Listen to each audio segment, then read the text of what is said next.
ರುಚಿ ರುಚಿಯಾಗಿ ಸ್ಪೈಸಿಯಾಗಿ chicken pepper masala ಹೇಗೆ ಮಾಡೋದು ಅಂತ ಅಂದ್ಬಿಟ್ಟು ಈ ವಿಡಿಯೋದಲ್ಲಿ ನೋಡೋಣ ಬನ್ನಿ.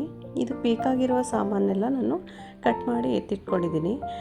ಬೆಳ್ಳುಳ್ಳಿ, ಅರಿಶಿನ ಪುಡಿ, ಶುಂಠಿ, ಸಾಲ್ಟು ಮತ್ತು ಕರಿಬೇವಿನ ಸೊಪ್ಪು, ಕೊತ್ತಂಬರಿ ಸೊಪ್ಪು, ಆಯಿಲು, ಪೆಪ್ಪರು, ಹಸಿಮೆಣಸಿನ್ಕಾಯಿ, ಈರುಳ್ಳಿ ಇಷ್ಟಿದ್ರೆ ಸಾಕು ಚಿಕನ್ ಪೆಪ್ಪರ್ ರೆಡಿ ಮಾಡ್ಕೋಬೋದು. ಅರ್ಧ ಕೆಜಿ ಚಿಕನ್ ತೊಗೊಂಡಿದ್ದೀನಿ. ಇಲ್ಲಿ ಒಂದು ಬಾಣಲಿನ ಕಾಯಕ್ಕಿಟ್ಟಿದ್ದೀನಿ. ಆಯಿಲ್ ಹಾಕ್ತಾಯಿದ್ದೀನಿ. ಇಲ್ಲಿ ಆಯಿಲು ಬಿಸಿಯಾದ ನಂತರ ಬೆಳ್ಳುಳ್ಳಿ ಹಾಕ್ತಾಯಿದ್ದೀನಿ. ಬೆಳ್ಳುಳ್ಳಿ ಹಾಕಿ ಸ್ವಲ್ಪ ಫ್ರೈ ಆಗಬೇಕು.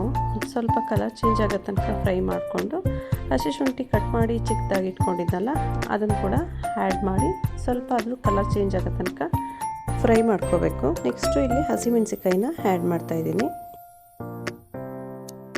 ಶುಂಠಿ, ಬೆಳ್ಳುಳ್ಳಿ ಮತ್ತು ಹಸಿಮೆಣಸಿನ್ಕಾಯಿ ನಂತರ ನಾವು ಕರಿಬೇವಿನ ಸೊಪ್ಪು ಆ್ಯಡ್ ಮಾಡ್ತಾಯಿದ್ದೀವಿ. ಕರಿಬೇವಿನ ಸೊಪ್ಪು ಹಾಕೋದ್ರಿಂದ ಒಳ್ಳೆ ಸ್ಮೆಲ್ ಚೆನ್ನಾಗಿ ಬರುತ್ತೆ ಮತ್ತು ಟೇಸ್ಟ್ ಕೂಡ ಚೆನ್ನಾಗಿರುತ್ತೆ. ನಂತರ ಈರುಳ್ಳಿ ಆ್ಯಡ್ ಮಾಡ್ತಾಯಿದ್ದೀನಿ.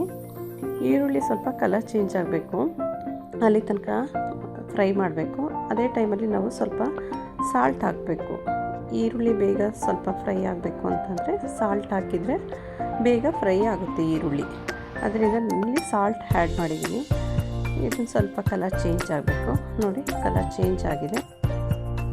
ಇದೇ ಟೈಮಲ್ಲಿ ಚಿಕನ್ ಹಾಕ್ತಾಯಿದ್ದೀನಿ. 1/2 ಕಿಲೋ ಚಿಕನ್ ಹಾಕ್ತಾಯಿದ್ದೀನಿ.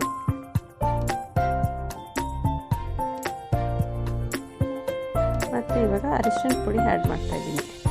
ಅರಿಶಿನ ಪುಡಿ ಹಾಕೋದ್ರಿಂದ ಚಿಕನ್ ಕಲರ್ ಕೂಡ ಚೇಂಜ್ ಆಗೋಲ್ಲ. ಅದು ನೋಡೋಕ್ಕೆ ತುಂಬ ಚೆನ್ನಾಗಿ ಕಾಣಿಸುತ್ತೆ.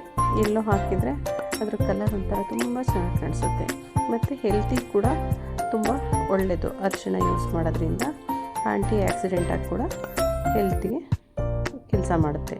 ಈ ಟೈಮಲ್ಲಿ ಎಲ್ಲ ಆ್ಯಡ್ ಮಾಡಿದ್ದೀನಲ್ಲ, ಸ್ವಲ್ಪ ನೀರು ಹಾಕಿ ಒಂದೇ ಒಂದು ಲೋಟ ಹಾಕಿದ್ದೀನಿ.